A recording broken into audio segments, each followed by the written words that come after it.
Sudah 40 partisipan, 42, 44 partisipan.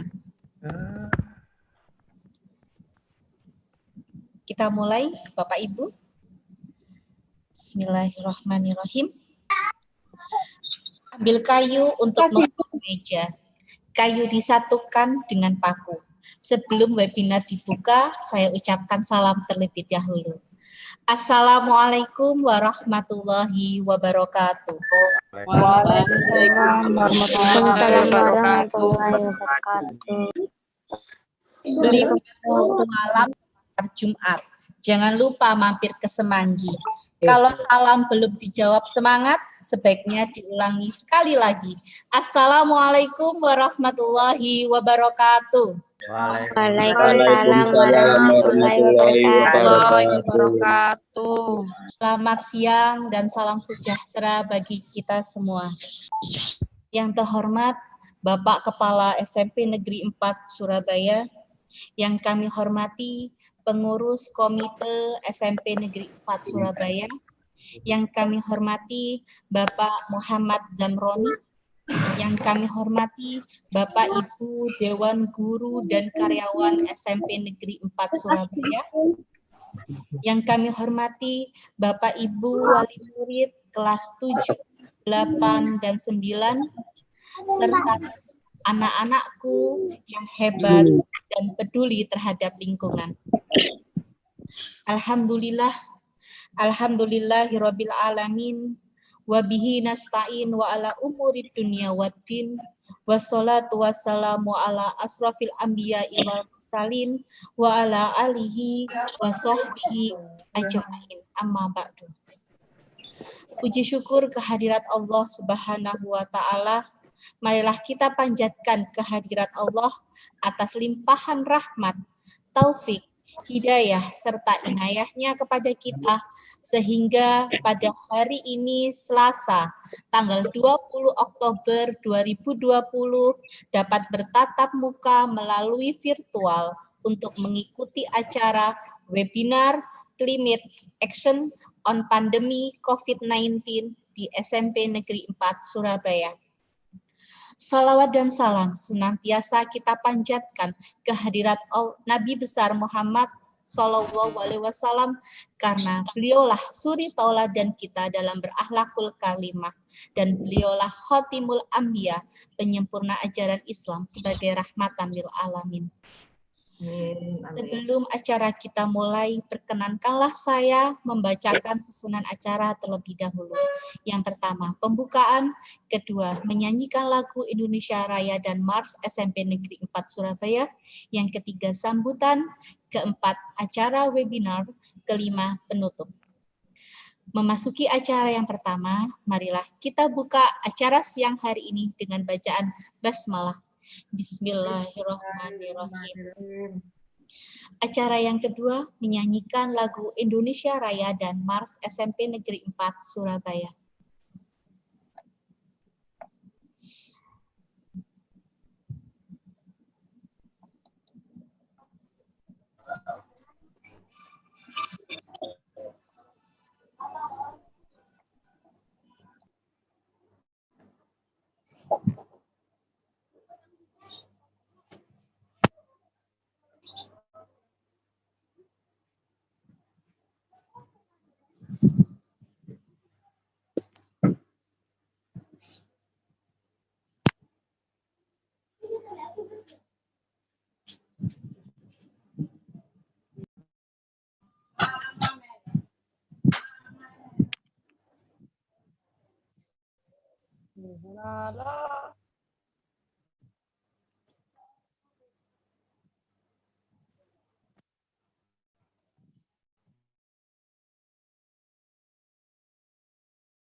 Gak bisa. Dengar.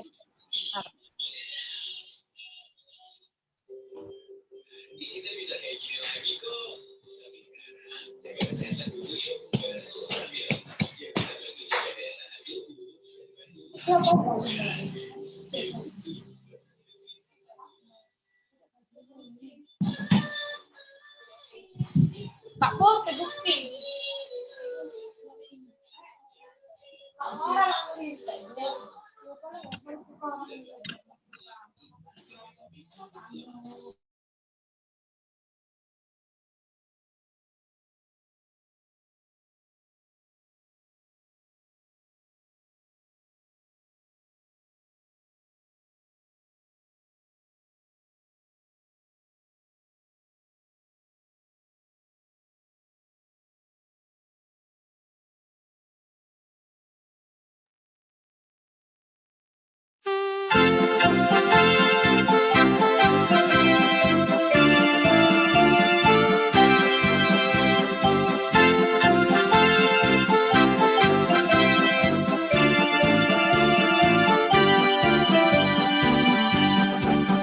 Kami putra putri insan cendekia, penerus pembangunan bangsa. Belajar di gedung cagar budaya Tanjung Anom 12 Surabaya. Tak pernah lelah dan pantang berputus asa, bangun jiwa raga dan lingkungan kita. Bertumbuh luhur, akhlak mulia, berilmu semboyan hidup kita. Ayo maju, SMP 4-mu berkibarlah selalu. Ayo maju, SMP 4-mu ukir prestasi untuk alma materku.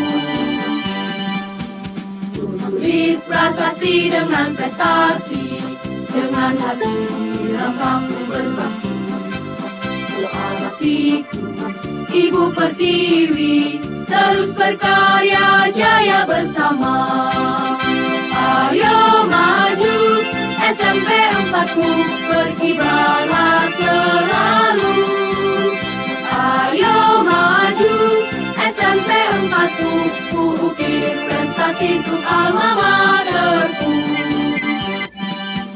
Tulis prasasti dengan prestasi, dengan hati lambangmu berbakti. Doa baktiku, Ibu Pertiwi, terus berkarya jaya bersama. Terus berkarya jaya bersama. Terus berkarya jaya bersama.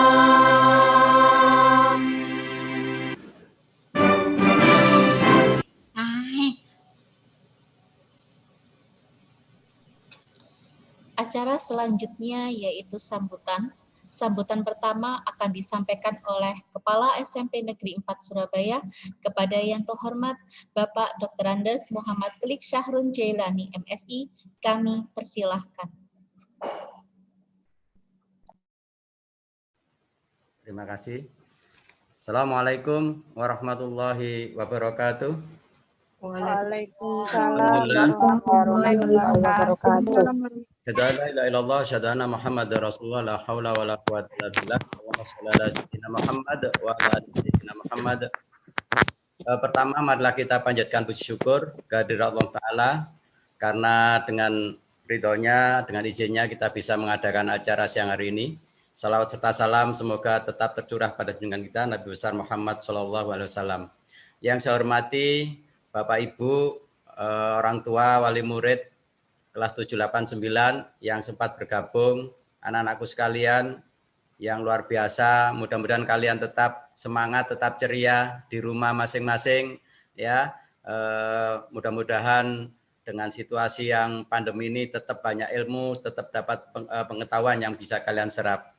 Yang saya hormati pula Bapak Ibu pengurus komite yang sempat bergabung, para alumni, barangkali ada juga yang bergabung. Saya ucapkan terima kasih. Dan yang saya muliakan Presiden Tunas Hijau Bapak Zamroni dan tim yang insya Allah siang hari ini akan memberikan semangat kepada kita bagaimana kita harus action di dalam pandemi ini untuk memperbaiki iklim yang ada di sekitar kita. Peserta webinar, kita diingatkan di dalam Quran surat Ar-Rum di mana Allah berfirman telah tampak kerusakan di darat dan di laut disebabkan oleh perbuatan tangan manusia. Supaya Allah merasakan kepada mereka sebagian dari akibat perbuatan mereka agar mereka kembali ke jalan yang benar. Jadi Allah sudah mengingatkan bahwa telah banyak kerusakan di darat dan laut ini akibat tangan manusia. Oleh karena itu manusia akan merasakan bagaimana akibat dari perbuatan mereka. Mudah-mudahan nanti dengan webinar siang hari ini kita akan bisa berbuat untuk bumi yang tercinta ini. Yang kedua, dalam riwayat Imam Ahmad, Rasulullah bersabda, sekiranya hari kiamat hendak terjadi, sedangkan di tangan salah seorang di antara kalian ada bibit kurma, maka apabila dia mampu menanamnya sebelum terjadi kiamat, maka hendaklah dia menanam. Artinya hadis ini mendorong kita anak-anak sekalian, Bapak Ibu, sesibuk apapun, bahkan kalau di sini ibaratkan seandainya besok itu kiamat di tangan kita itu ada bibit kurma, kita itu masih disuruh menanam. Nah, oleh karena itu Bapak Ibu, anak-anak, ayo dengan dua, yang satu firman Allah dalam kitab suci Al-Quran dan yang kedua tadi hadis, mudah-mudahan ini menyemangati kita bahwa di rumah kita, di lingkungan kita bisa berbuat untuk menyelamatkan bumi ini.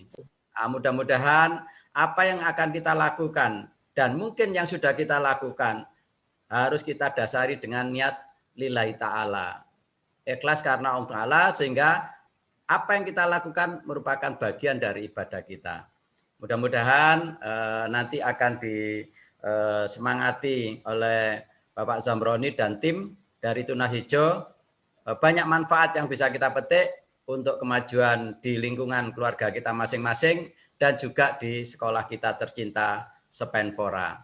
Saya kira sambutan dari saya ucapkan sekian. Mudah-mudahan semuanya Bapak Ibu, anak-anak tetap sehat dan bahagia. Billahi taufiq wal hidayah. Assalamualaikum warahmatullahi wabarakatuh.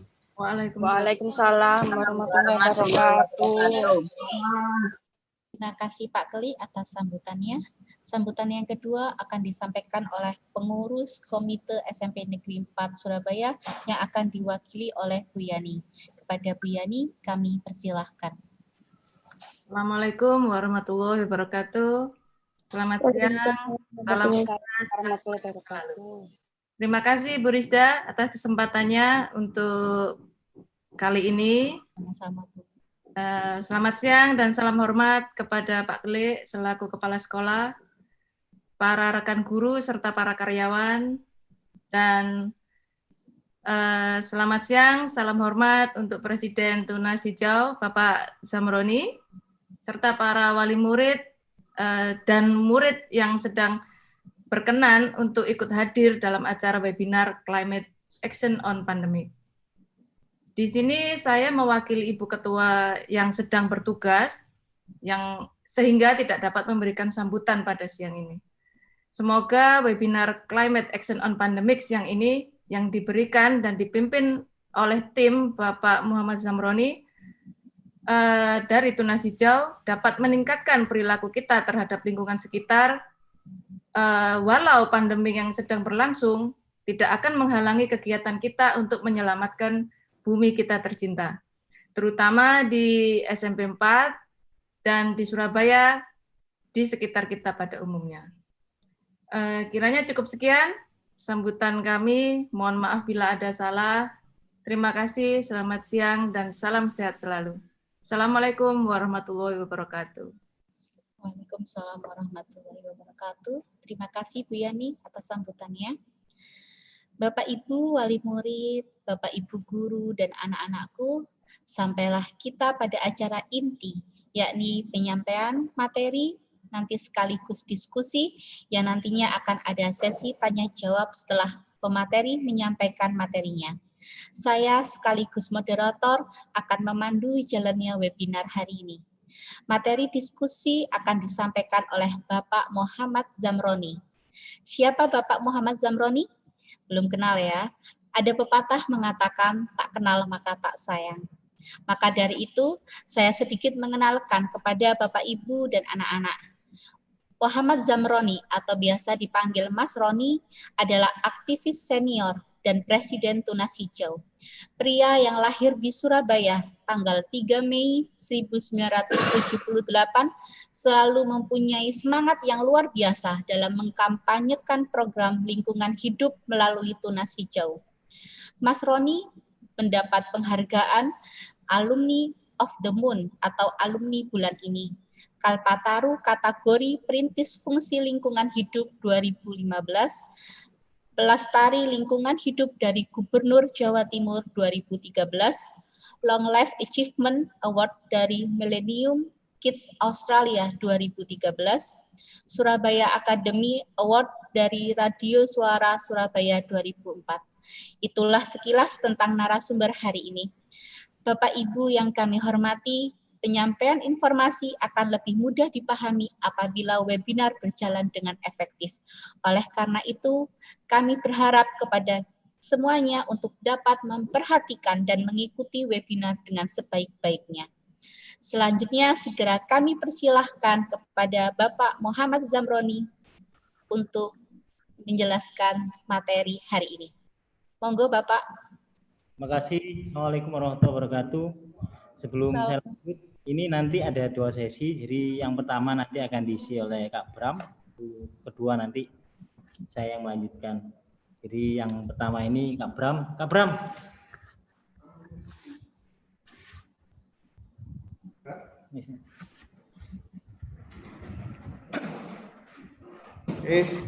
Baik. Assalamualaikum warahmatullahi wabarakatuh, Bapak Ibu, adik-adik. Assalamualaikum warahmatullahi wabarakatuh. Nanti kita di sini, saya dan Mas Roni berbagi materi. Di sini saya coba nanti menjelaskan mengapa kita pentingnya untuk menjaga lingkungan, ya. Kenapa harus kita terus melaksanakan ya Surabaya Eco School dari tahun ke tahun, ya kan? Dan apalagi di era pandemi, sekolah nggak mungkin, akhirnya kita alihkan ke keluarga. Ya.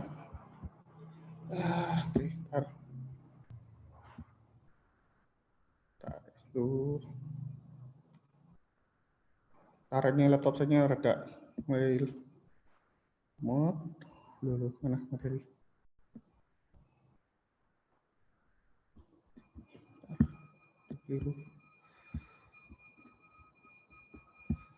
Bentar, ini kok biru materi.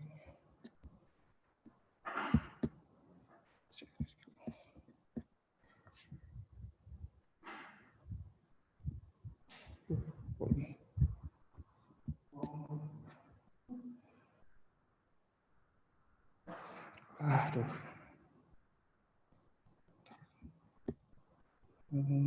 Habis kena update. Baik. Jadi mengapa harus memulai hidup ramah lingkungan, Bapak Ibu? Oke. Jadi di sini karena kita melihat ya bahwa pengelolaan lingkungan itu misalnya ketika setiap kali ada yang namanya sosialisasi, entah itu dari sekolah atau di sekolah atau di Pemkot ya kan, atau oleh siapapun ya, biasanya itu hanya masuk telinga kanan keluar telinga kiri. Pada saat workshop ngomong iya, tapi setelah selesai workshop ya udah habit lama masih kembali lagi. Ya itu bisa kita lihat aja pada saat misalnya paling kecil lah di sini. Ya, pada saat makan entah itu di kantin atau di warung ya kan, atau di restoran, pesan minuman ya, kecuali jus ya. Kalau minuman es teh biasanya kadang disediakan sama sedotan. Ya, mulai dari warung kelas bawah sampai warung kelas atas pasti ada sedotannya. Padahal kalau kita hanya dengan minum es teh ya kan, dengan di gelas tanpa sedotan ya, itu kita masih bisa minum. Apalagi kalau misalnya cuaca nggak menentu gini, kadang panas dingin atau kadang kalau panasnya nemen ya kan, es batu itu kena di mulut rasanya kan pasti ya nyes gitu loh, enak. Terus ini yang terjadi ya kan, kalau di perkampungan juga ya, kalau kita lihat dari program yang dulu Surabaya Green and Clean ya, terus sekarang Surabaya Smart City, terus kalau yang sekolah-sekolah juga itu latah melihat sekolah atau kampung lain bisa melakukan sesuatu ya, entah itu misalnya bikin suatu produk daur ulang semacam ini ya, maka sekolah itu atau kampung itu juga berlomba-lomba untuk membuat produk-produk daur ulang. Terus sekarang yang lagi ramai itu bikin kayak hidroponik ya kan, atau yang budidaya ikan dalam ember ya, langsung secara otodidak bikin rame-rame. Tapi setelah itu ngomong, Mas ini kok gimana, gagal, kita nggak pernah panen, ikannya kok pada mati semua ya. Dan itu juga kadang ya tidak menyesuaikan dengan kondisi kampung atau perumahan yang ada atau kondisi di sekolah yang ada. Memang masalah yang dihadapi semua sama, misalnya kayak sampah ya, tetapi yang menyebabkan masalah sampah di satu kampung dengan yang kampung yang lain itu pasti berbeda. Mungkin kalau kita lihat ya di perumahan elit ya, mungkin kalau sampahnya juga banyak, tapi kenapa kok kelihatan banyak ya, karena mungkin mereka mohon maaf ya, tanda kutip di sini, malas untuk memegang atau menyentuh atau bahkan untuk memilah sampah. Bagi mereka udah, sampah sudah saya buang, saya sudah bayar bulanan ke tukang sampah, pokoknya itu udah urusan mereka. Beda lagi sekarang mungkin yang kampung-kampung yang di jalan yang di gang sempit ya kan, mereka sudah mulai sadar untuk mengolah sampah, bahkan sadar untuk mengurangi sampahnya, tidak menghasilkan sampah, sehingga mereka lebih gampang untuk mengolah sampahnya. Aduh, salah lagi. Nah ini ya terkait tadi juga dengan kayak produk daur ulang ya, mereka bangga dengan proses. Bu, saya sudah bisa bikin tas daur ulang, sudah bisa bikin tempat tisu dari bungkus bekas bungkus kopi itu. Tapi ketika dicoba ya, seminggu 2 minggu masih bertahan, minggu ketiga sudah pada mulai lepas-lepas ya, minggu keempat udah kembali ke tempat sampah. Jadi jarang itu dibuat dengan kualitas yang benar-benar awet.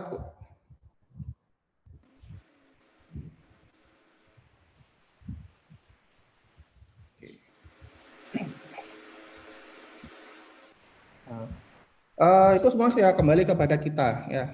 Kita mau menjaga bumi atau tidak, karena sampai saat ini ya, yang planet di galaksi kita yang bisa dihuni manusia saat ini baru hanya 1. Mungkin sudah ada penelitian ya, di bulan katanya sudah bisa, di Mars juga sudah bisa. Tapi biayanya yang butuhkan biaya yang sangat besar. Apakah kita mampu ke sana ya?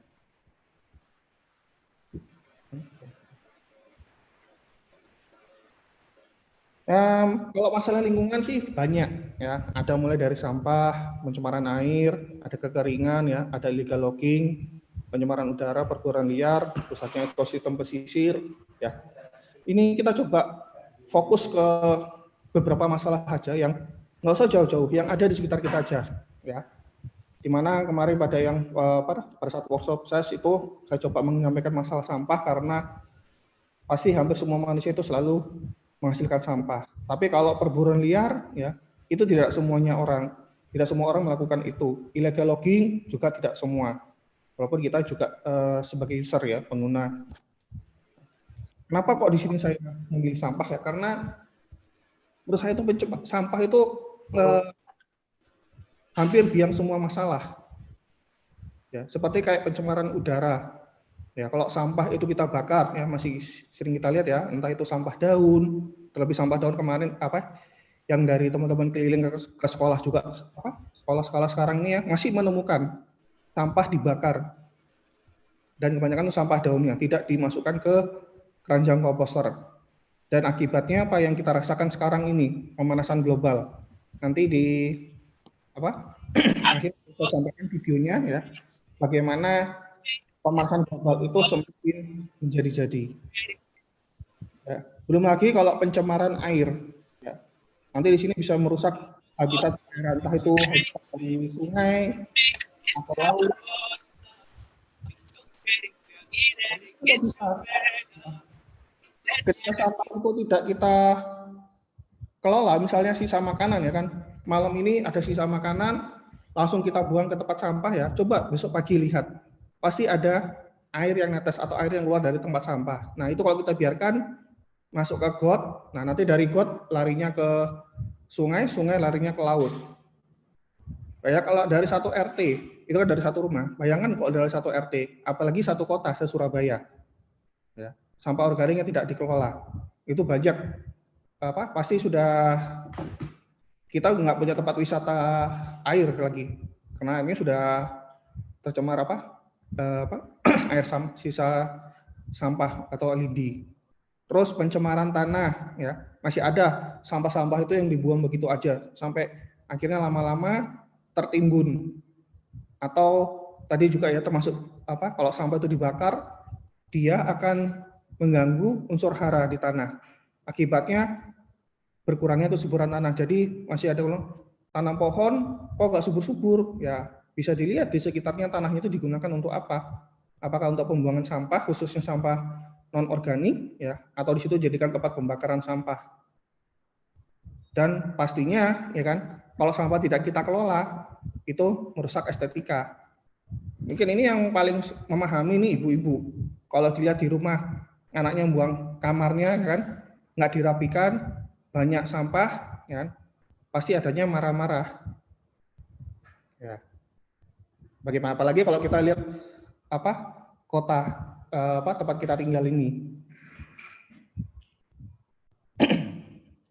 Nah ini yang sebelah kiri sini ya, ini paradigma pengolahan sampah yang ada di sekitar kita atau yang di masyarakat ya, bahwa sampah itu lebih banyak masuk ke TPA daripada pencegahan.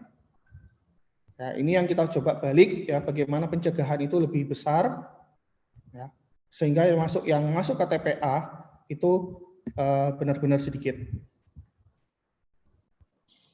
Nah, kenapa sampah kok susah dihilangkan? Padahal seringkali Mas ini saya sudah yang biasa ngomong itu ya Pak Bonnya nih, kadang Mas ini sudah sampah sering saya sapu ya kan, sudah saya sering bersihkan, habis anak-anak istirahat sudah bersihkan, tapi habis itu kotor lagi, sore kotor lagi.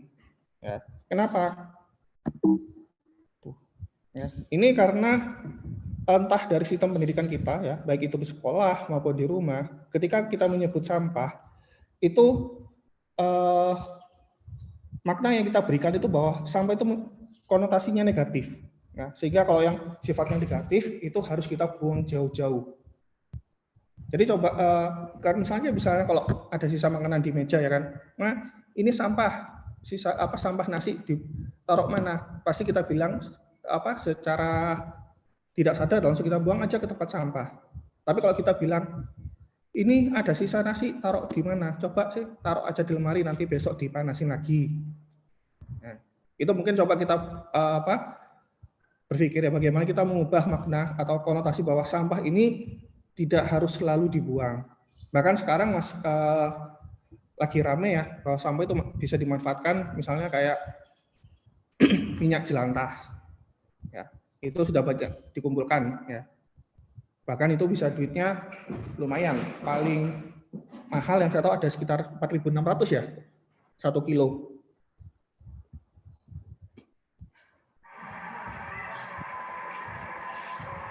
Seperti ini contohnya. Sudah tahu wilayahnya banjir, terus banjirnya itu ada sampah.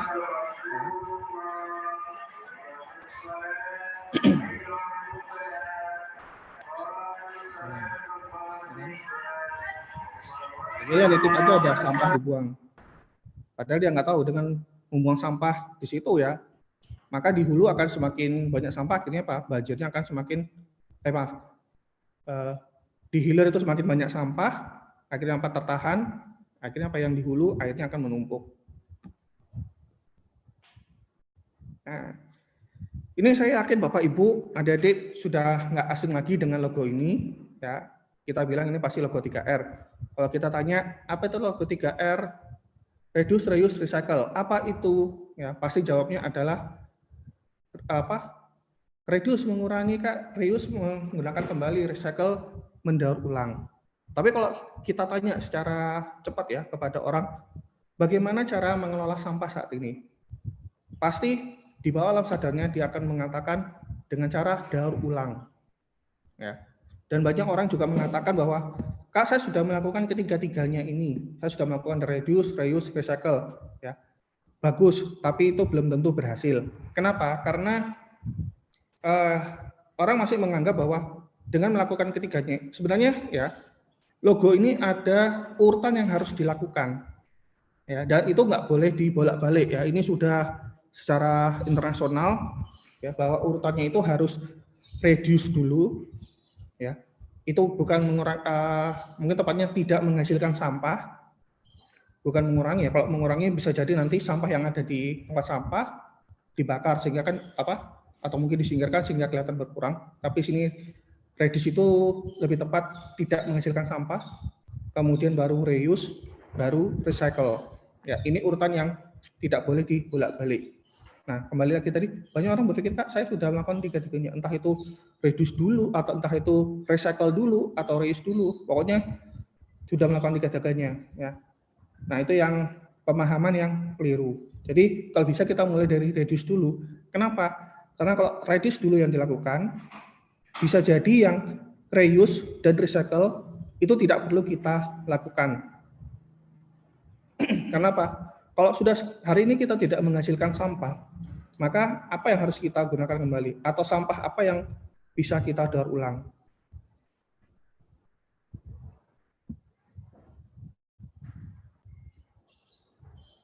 Nah, terus bagaimana misalnya kok semua itu di atas tidak kita lakukan ya? Dalam hal ini konteks tidak melakukan pengelolaan sampah yang tepat. Misalnya contohnya seperti ini, ya. Ini yang kita tahu, ya. Ini adalah sampah botol, ya, yang sudah ditumbuhi begitu banyak kerang-kerang, ya. Sementara kalau dulu saya diajarkan untuk bisa ditumbuhin seperti ini, lumut kerang menempel di satu tempat, itu butuh waktu tahunan, puluhan tahun. Ya. Tapi yang kita bisa lihat di sini apa? Bahwa bentuk botol itu tidak berubah sama sekali.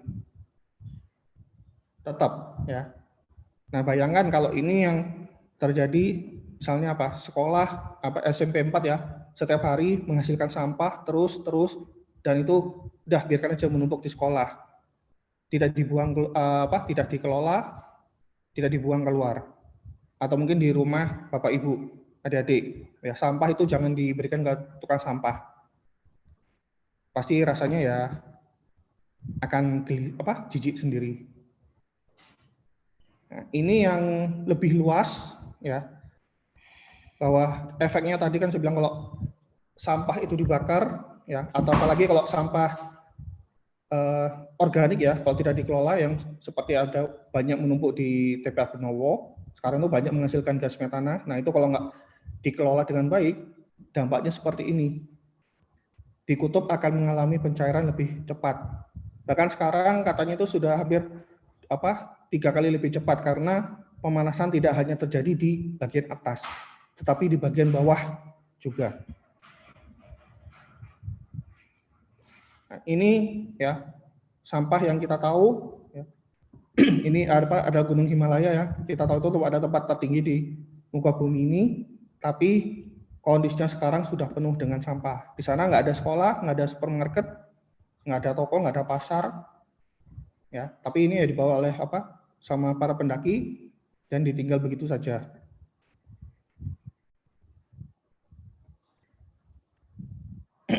Ini yang oke. Ya, ini saya ingin sedikit cerita ya bahwa Indonesia juga dikaruniai salju sebenarnya, tapi nggak ada di semua tempat ya, hanya ada di Papua, itu adanya di Puncak Kartens. Nah itu full sama seperti negara-negara Eropa dulunya. Itu penuh dengan salju. Tapi sekarang sejak 2010 ya, yang terlihat sana hanya tinggal gunungan batu. Kalaupun ada, itu tipis kondisi esnya. Saya ada videonya, nanti kita lihat sama-sama ya.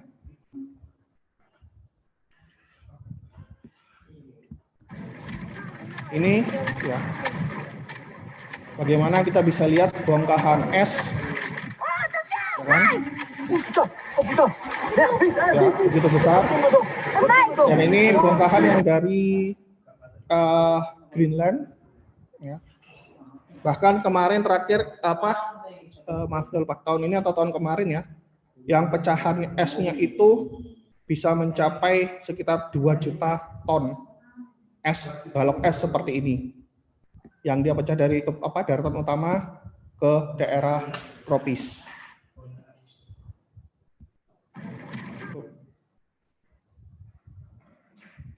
Informasi selanjutnya, selama 8 tahun terakhir tim BMKG mengamati tutupan es di Puncak Jaya menyusut drastis dari tahun ke tahun. Dengan perhitungan regresi melalui data model perakiraan suhu, tutupan es di Puncak Jaya diperkirakan habis pada 2025 mendatang. Inilah indikasi bahwa perubahan iklim sudah terjadi di Indonesia.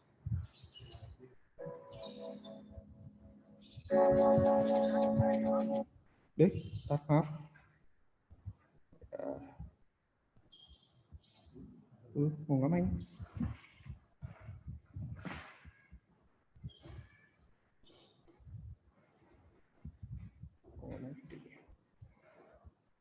Oh, di sini. Informasi selanjutnya, inilah indikasi puncak es Jaya Wijaya mendarat sekitar 1.500 meter di atas permukaan laut. Helikopter melaju secepatnya ke Puncak Jaya. Sekitar 10 menit penerbangan, tim akhirnya bisa melihat puncak es Jaya Wijaya.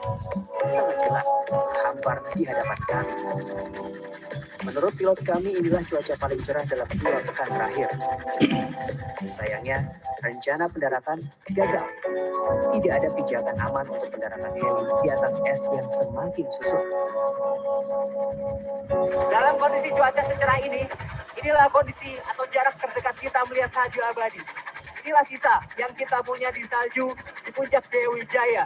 Dan kita memang tidak bisa memaksakan diri untuk mendarat karena landasan untuk heli itu tidak memungkinkan. Karena sudah mulai surutnya sisa salju yang ada di sini. Kalau kita bisa melihat di situ ada pori-pori salju. Pori-pori itu sudah terisi oleh air-air yang juga bisa mempercepat laju melelehnya salju di Puncak Jaya ini. Tidak hanya panas yang terjadi karena pemanasan global, tapi pencairan es-es yang ada di salju atau Puncak Jaya Wijaya ini juga terjadi karena curah hujan yang tinggi, sehingga es bisa terjadi meleleh, baik dari pengaruh dari puncak atau permukaan es, juga dari bawah atau dasar. Kita lihat batu-batu di sini sudah mulai terekspos. Batu menyerap panas dan mengantarkan panas itu ke salju, sehingga salju juga meleleh dari bagian bawah puncak di Jaya Wijaya ini. Dan inilah saat saya dan Anda melihat tahun-tahun, bulan-bulan, bahkan hari-hari terakhir dari salju yang ada di Puncak Jaya Wijaya yang tidak lagi abadi. Heli terbang berputar beberapa. Informasi selanjutnya, selama 8 tahun terakhir tim. Oke. Nah, ini ya bisa kita lihat bagaimana perkembangan ya luasan dari Puncak es Jaya Wijaya dari tahun 1850 sampai tahun 2006. Ya, itu yang masalah global ya. Apa yang terjadi di luar sana? Mungkin kalau kita lihat, oh itu hanya si fisik sih. Lalu, ada juga ini saya sampaikan sedikit aja. Ya. Kira-kira sampai jam berapa?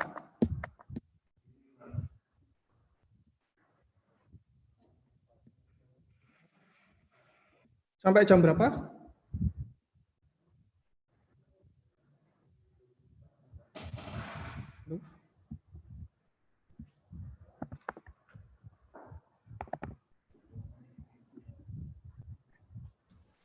Oke, Mas.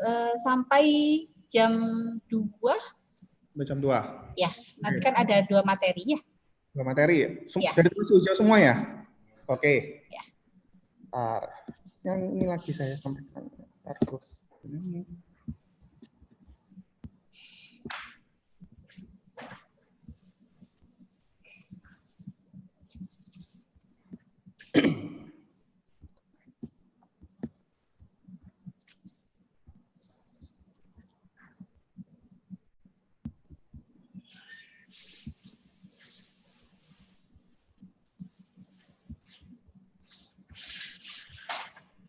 Ya, ini aja ya kan. Isu yang lebih apa? Yang sempat bikin geger ya, yang ada di kalau tadi kan pemanasan global jauh dari kita, ini yang ada di sekitaran kita ya, bahwa plastik mikro itu yang ini ya sebenarnya dari plastik, entah itu dari kresek atau kemasan air mineral atau bahkan dari kosmetik yang digunakan oleh ibu-ibu ya, itu ada mengandung plastik dan itu ukurannya sangat kecil, mikro ya, dan itu sudah mencemari perairan kita. Nanti ada kita lihat bagaimana itu cukup menjijikkan ya.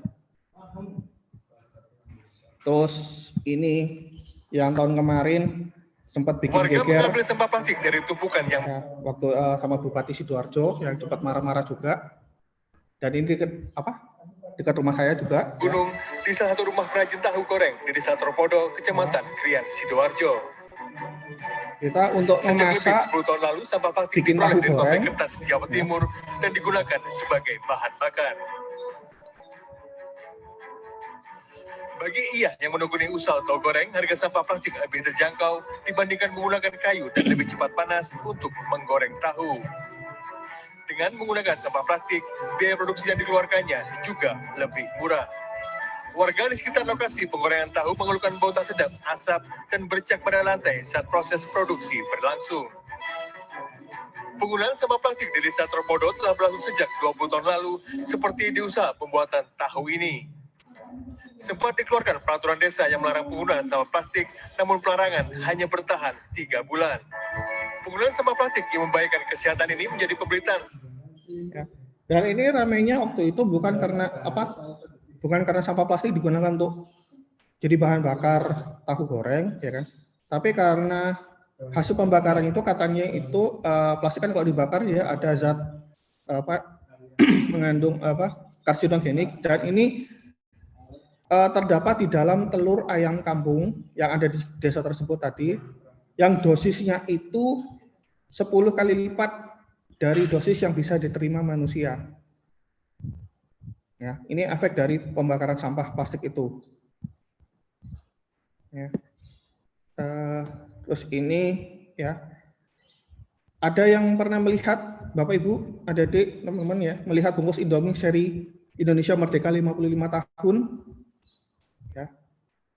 Dan ini kalau kata netizen, dia menemukan waktu itu Indonesia berumur 74 tahun, ya, artinya plastik Indomie ini sudah 19 tahun ada di laut. Dan bentuknya ya sama seperti yang kita lihat yang ada di supermarket sekarang atau minimarket.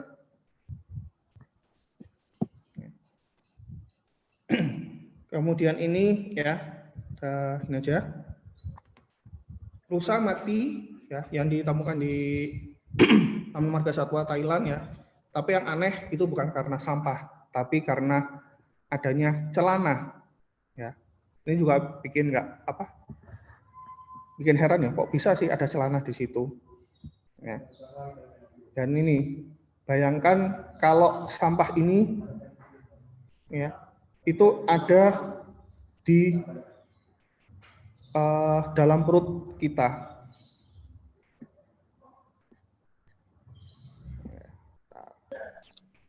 Oke. Bapak Ibu, ya ada yang pernah memakai produk ini? Sangsilt kurang aring? Ya. Kalau ada adik sudah pasti yakin nggak ada yang tahu.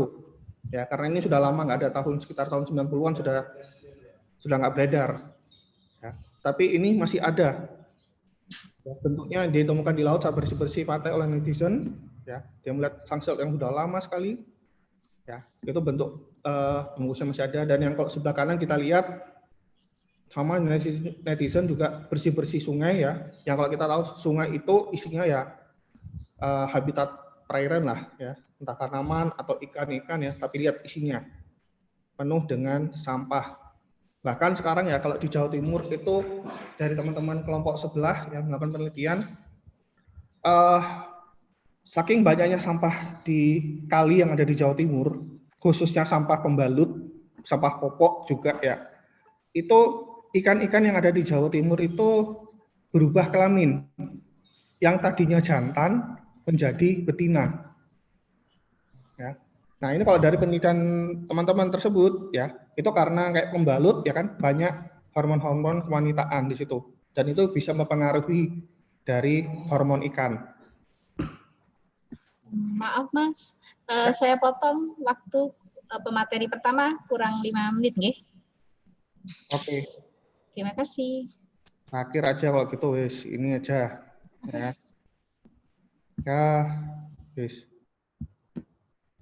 Ya. Mungkin ada yang masih mau makan ikan nggak setelah melihat ini? Kalau ngeliat bentuknya sih ini ikan tuna ya. Iya, plastik mana tuh? Oh, mana tuh deh?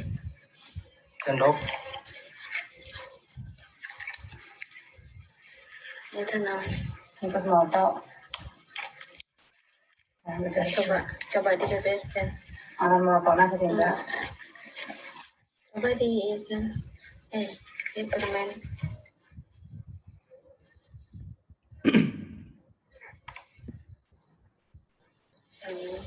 Coba ikan dulu. Mana?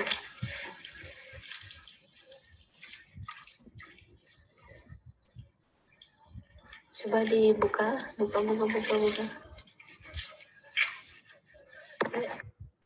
Ya, dan ini juga ya berkaitan dengan itu tadi. Dan ini ada yang paling bawah di rantai makanan manusia. Ya, ini juga makanan ikan tuna tadi.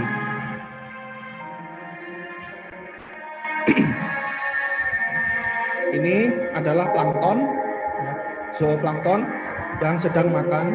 Kemudian kita lihat ini warna-warna hijau ini, ya, itu tadi yang saya sebut dengan mikroplastik. Yang ukurannya sudah pecah, yang ukuran besar tadi kena panas dingin akhirnya hancur menjadi berkeping-keping.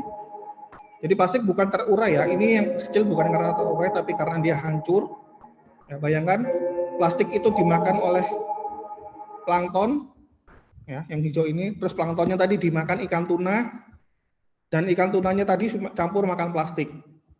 Dan itu kalian pancing untuk makan di rumah. Silakan kalian bayangkan gimana rasanya, ya, kalian memakan sampah kalian sendiri, sampah bapak ibu sendiri. Nah ini terakhir ya, bahwa ini tadi ya kan sebenarnya banyak video-video yang bahwa sampah kita menyiksa hewan, ya. Sementara kita tahu hewan itu adalah salah satu ciptaan makhluk ciptaan Tuhan. Ya, kita menyakiti manusia saja sudah berdosa, apalagi kita menyakiti ciptaan Tuhan yang lain yang mereka jauh di bawah manusia. Maksud saya di sini apa?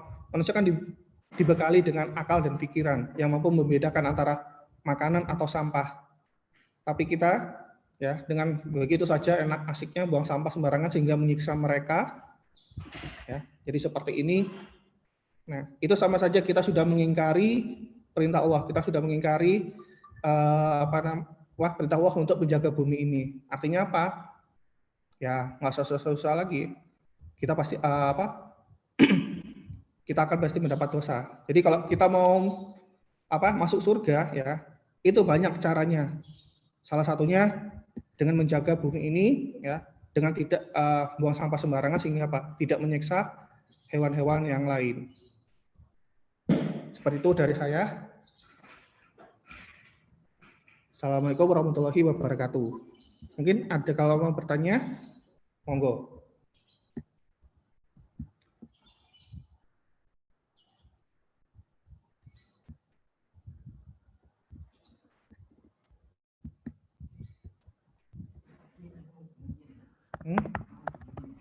Terima kasih. Maaf, salah pencet. Terima kasih kepada pemateri pertama. Kita nanti diskusi atau tanya jawabnya sekalian aja setelah pemateri kedua. Bapak Ibu yang kami hormati, masih tetap kita menyimak dan memperhatikan acara webinar hari ini. Selanjutnya, pemateri yang kedua akan disampaikan oleh Bapak Muhammad Zamroni. Kepada Bapak Muhammad Zamroni, kami persilahkan. Sebentar ya, Mas Roni, ininya juga sama lagi lemot. Oh ya, tidak apa-apa. Karena update iOS tadi, jadi lambat semua aplikasi. Tidak apa-apa. Mungkin sambil menunggu Mas Roni, Bapak, Ibu, anak-anak ada yang mau ditanyakan? Silakan nanti ketik dipersilahkan. Ya. Kalau mau bertanya langsung ketik di kolom chat dulu. Iya, bisa di chat dulu. Nah, nanti kita buka mic-nya. Ya. Monggo Bapak Ibu, anak-anakku yang ingin bertanya silahkan ketik di chat atau langsung. Oh, misalnya klik raise hand, nanti kita buka mic-nya. Mungkin saya, Bu Rizda, bisa tanya. Monggo Bu Mas Roro. Selamat siang Mas Bram. Selamat siang Bu. Iya, ketemu lagi. Tambah seger ya. Bu Mas Roro. Mas, menarik sekali ini materinya, terutama ini ya buat kita semuanya, buat anak siswa SMP 4 yang di sini yang hadir insya Allah mulai dari kelas 7 sampai kelas 9. Nah, dan ini sangat penting, memang materi ini sangat penting kami ketahui.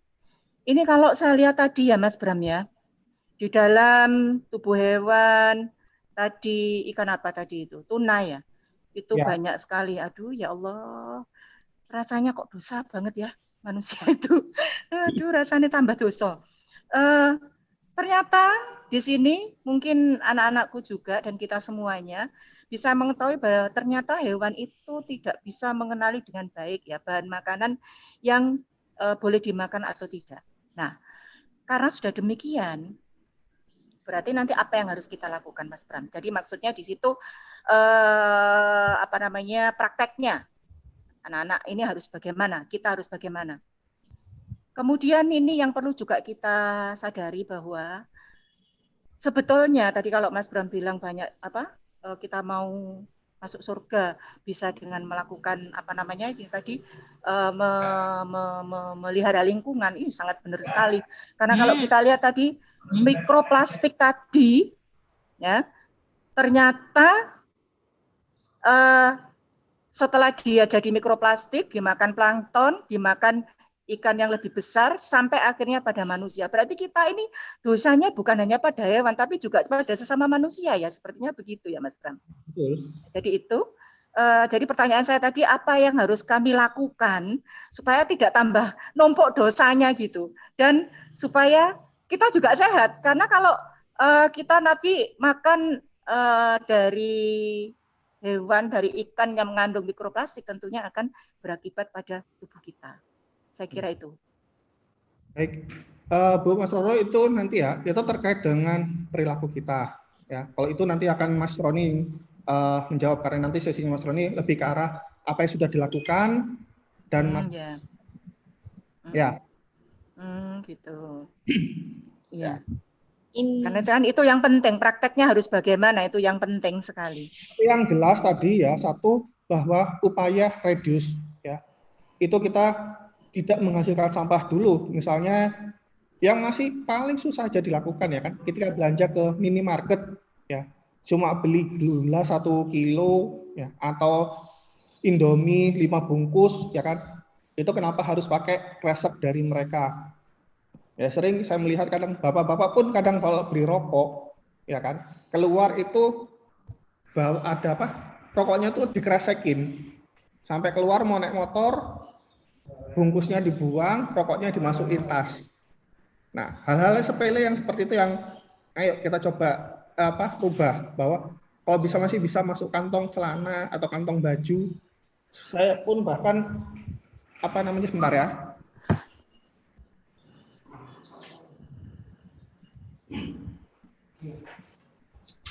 Bahkan tas belanja saya saja itu harganya 600.000. Ini tas laptop, karena kalau belanja bulanan ya pulang kerja langsung pakai ini. Jadi barang-barang ya laptop saya taruh di bagasi motor. Kalau barang belanjaan nanti langsung masukin tas. Kayak gitu. Itu yang sering saya lakukan. Ya, itu kalau belanja ya Mas Bram ya. Mungkin anak-anakku juga bisa orang tuanya juga begitu. Kalau yang jajan itu biasanya gini, coba cari kemasan yang ukuran besar. Biasanya kan kalau permen-permen kan ada yang sudah di plastik, terus dalamnya dibungkus plastik lagi. Nah kan ada yang permen itu dia kayak bungkusnya Tenggo misalnya, tapi dalamnya bungkus kertas, itu masih nggak masalah. Jajanan yang dalam bentuk kemasan besar lebih baik. Dan atau misalnya kayak snack-snack ya, saya sebut merek aja tadi kayak Ciki, terus Pegatos atau apalah dan semacamnya ya kan. Daripada kemasan minimalis yang 25 gram, mendingan sekaligus saja yang ukuran jumbo. Iya. Itu. Kalau di sekolah bagaimana, Mas Bram? Kalau di sekolah? Itu nanti dengan Mas Roni, Ibu. Oh gitu. Iya, iya. Mas Roni. Oke, sampun. Monggo, itu ada beberapa pertanyaan sepertinya. Silakan dilanjut. Terima kasih Bu Mas Roto. Ini ada pertanyaan Mas Bram. Mau dijawab atau langsung ke Mas Roni? Apa aja ntar? Ini bagaimana dari Fajar Rizky Arianto 8C. Bagaimana cara kita untuk mengolah sampah plastik? Nah, ini pertanyaan yang keliru ya. Oh. Kalau bukan mengolah ya kan? Ya. Ya, jadi kalau banyak orang sebagai minta kita sebagai narasumber mengelola mendaur ulang atau mengolah sampah plastik ya, itu pertanyaan yang keliru. Harusnya kita bagaimana sih tidak menghasilkan sampah plastik, itu yang lebih tepat. Ya, jadi kalau mengolah itu lebih ke arah mendaur ulang sampah. Itu sama aja, sampah tidak kita hilangkan, tapi cuma merubah bentuk, ya kan? Terus kita cuma memindah tempatnya saja. Ya, jadi mungkin buat adik-adik ya kalau bertanya itu bagaimana cara manajemen sampah ya. Kalau mengolah itu biasanya sih orang akan berpikir lebih ke arah daur ulang sampah. Oke, terus ada yang lain. Ini dari Bu Rita Ani Puji Astuti. Kapan ya ada sosialisasi para pedagang untuk tidak lagi memberi wadah kantong plastik pada pembeli seperti yang saya lihat di film asing? Oke, kalau itu nanti ke Mas Roni ya. Tuh. Oke, itu aja Mas. Ini sudah tugasnya Bapak Ibu ya. Karena itu kan ada challenge di keluarga, salah satu challenge di keluarga sadar iklim. Nah, ini ada lagi dari mungkin satu lagi. Melani 7F. Bagaimana cara kita menghindari pemakaian sedotan plastik? Karena setiap pedagang pasti ada yang tidak memperhatikan kebersihan gelas. Mungkin tidak semua pedagang. Mohon infonya ya Pak. Terima kasih. Itu ya kan sekarang masih udah banyak sih yang dijual. Bahkan sudah murah-murah ya. Ada sedotan stainless, ya. Ada yang sedotan bambu, bahkan ada sedotan dari kalau nggak salah serai dari serai itu. Jadi sedotannya juga bisa dimakan. Ya, itu satu kita coba cari pengganti sedotan plastik yang tidak sekali pakai. Atau bahkan lebih baik ya kita membawa gelas sendiri dari rumah. Kan ada sekarang tuh yang dijual-jual juga tuh gelasnya kalau sudah dipakai ya bisa dilipat jadi ringkas. Jadi bisa lebih pendek, nanti bisa masuk di saku atau di tas. Ya mungkin di awal kita memang sih harus kayak berkorban sedikit ya dengan keluar biaya sedikit, tapi kan itu efeknya bisa untuk jangka panjang. Ini ada pertanyaan satu lagi dari Bu Masroro. Bagaimana dengan memproduksi listrik dari sampah? Apakah tidak mencemari lingkungan? Ini ya agak masalah ini ya, kalau dari saya melihat ada dua hal ya. Satu, setuju dan tidak setuju ya, karena saya kalau setujunya memang kalau untuk masalah teknologi sampah yang dibakar sekarang itu tidak mencemari lingkungan ya, asalkan memang kita benar-benar mau menjaga fasilitas yang sudah kita punya, itu inseneratornya itu pasti nggak ada masalah ya, bahkan asapnya pun nggak ada. Karena kemarin sudah 2017 sempat ke Jepang ya untuk melihat bagaimana sih proses pengolah sampah jadi energi listrik, itu nggak ada masalah. Tetapi di sisi lain yang jadi masalah ya kan, ketika semua itu sampah dibakar, misalnya sebagai contoh ya, nah ini ya, plastik semacam ini ya kan, kalau semua plastik dibakar jadi sumber energi ya kan. Nah, apakah untuk plastik untuk bungkus-bungkus baju seperti ini, nggak kelihatan ya?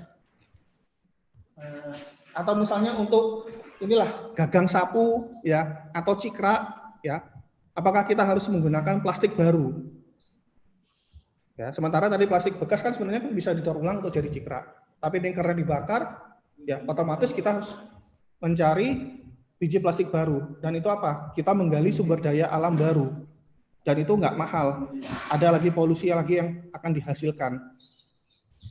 Dan itu saat ini masih masih sampai itu tadi dua sisi yang bertentangan sekarang. Seperti itu Bu Mas Roro. Nanti kalau kurang jelas boleh chat saya, Bu. Oke. Ini ada dua pertanyaan lagi, Mas. Oke, nanti saya lewat chat aja ya. Oh iya. Lewat chat nanti dengan sekarang Mas Roni. Oh, oke. Langsung saja dengan Mas Roni. Oke. Terima kasih. Monggo. Hah? Apa nih? Wis. Assalamualaikum. Assalamualaikum warahmatullahi wabarakatuh. Waalaikumsalam warahmatullahi wabarakatuh. Sebelum lanjut, Betul, Evi. kita ini dulu ya. Kita berfoto dulu ya. Berfoto sambil semuanya zero waste. Ini semua. Semuanya begini. Videonya dinyalakan.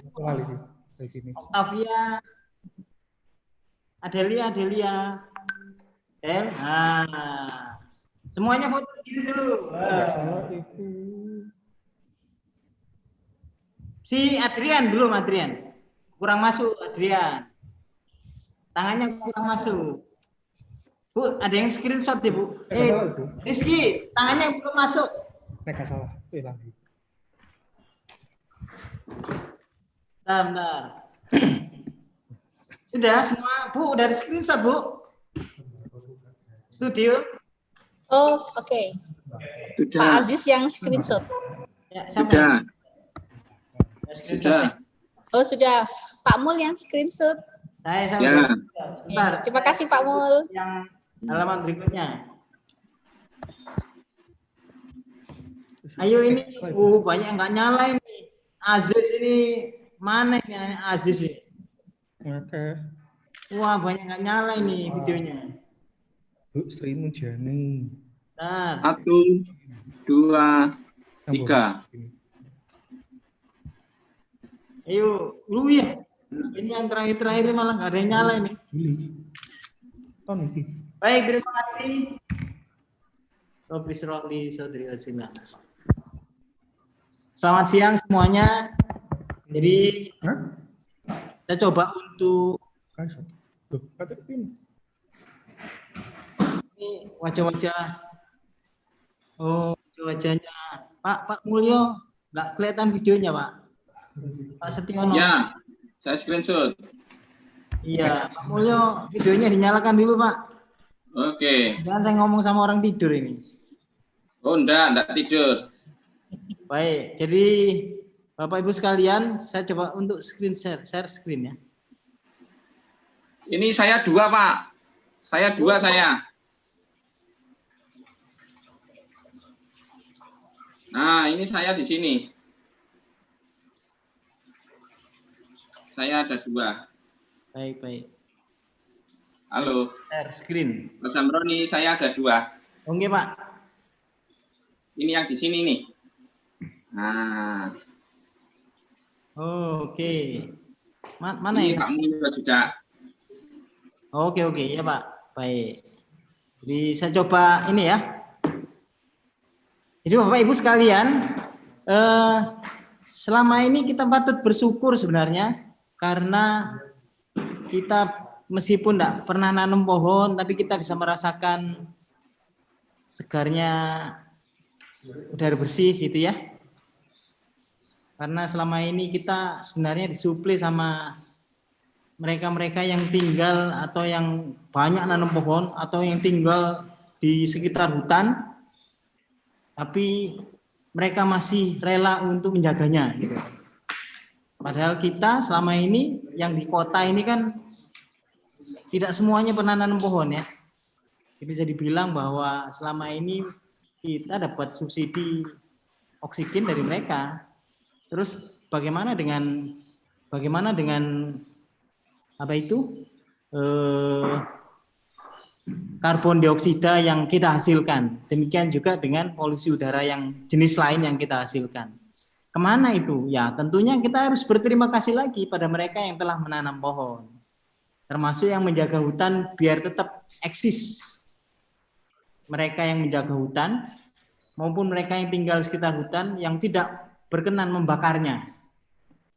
Jadi masa pandemi kemarin yang mulai Maret itu benar-benar jadi perenungan tentunya buat kita ketika hampir semua daerah atau negara lah ya itu melockdown diri. Mereka yang tinggal di luar negara itu dilarang masuk gitu kan ya. Bahkan sampai sekarang ini Australia masih seperti itu, New Zealand juga begitu. Mereka melarang warganya keluar. Mereka juga melarang orang di luar masuk ke negaranya. Kalau mau masuk harus dikarantina dulu 2 minggu di hotel khusus. Itu kalau Australia masih seperti itu. Kemarin ada rencana mau ke sana dilarang sama mereka, aturannya seperti ini tunjukkan secara tertulis. Jadi bisa dibayangkan kalau misalnya mereka yang berada di zona yang segar karena hutannya, itu terus kemudian mereka membatasi oksigennya, nggak boleh keluar kemana-mana, tentunya akan jadi masalah bagi kita yang tinggal di perkotaan. Jadi itu yang kemudian diantaranya menginspirasi kami, menginspirasi kita untuk bagaimana supaya selama pandemi ini yang aktivitas dibatasi, kita bisa tetap melakukan aksi yang nyata untuk lingkungan. Jadi kalau terkait dengan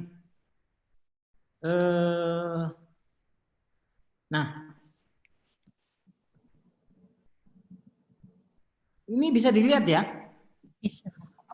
Bisa Mas, ya? Bisa Mas Roni. Bisa. Jadi saya coba untuk bermain di sini di keluarga sadar iklim. Coba dilihat di sebelah kanan itu ada 3 aspek ya. Sampah, tumbuhan atau pohon, terus energi. Sebenarnya ada 1 aspek lagi kalau berbicara konteks perubahan iklim atau iklim. Apa itu? Transportasi. Tapi di konteks yang realisasi keluarga sadar iklim ini yang transportasi tidak kita mainkan. Jadi 3 aspek itu yang kita coba bagaimana bersama keluarga terus bergiat. Meskipun tidak di sekolah tetap bergiat. Jadi sampah, tumbuhan, dan energi. Yang itu erat kaitannya dalam kehidupan kita sehari-hari dimanapun. Kalau konteksnya saat ini pandemi ya berarti di rumah ya. Di sekolah pun juga begitu. Jadi sampah, tumbuhan, dan energi ini yang kita mainkan. Dan semoga semuanya sudah yang terlibat di webinar ini sudah paham itu maksudnya apa saja aspek-aspeknya. Saya coba geser ke atas. Jadi kaitannya dengan sampah melalui yang keluarga sadar iklim ini, kami coba untuk mengajak keluarga sebanyak mungkin keluarga. Kok perlu setiap keluarga di Surabaya ini? Kalau perlu, tapi belum ya. Jadi masih coba untuk keluarga siswa, keluarga guru, atau keluarga karyawan. Mau yang sekolah lah ya. Karena ini sebenarnya program Surabaya School, jadi sekolah. Jadi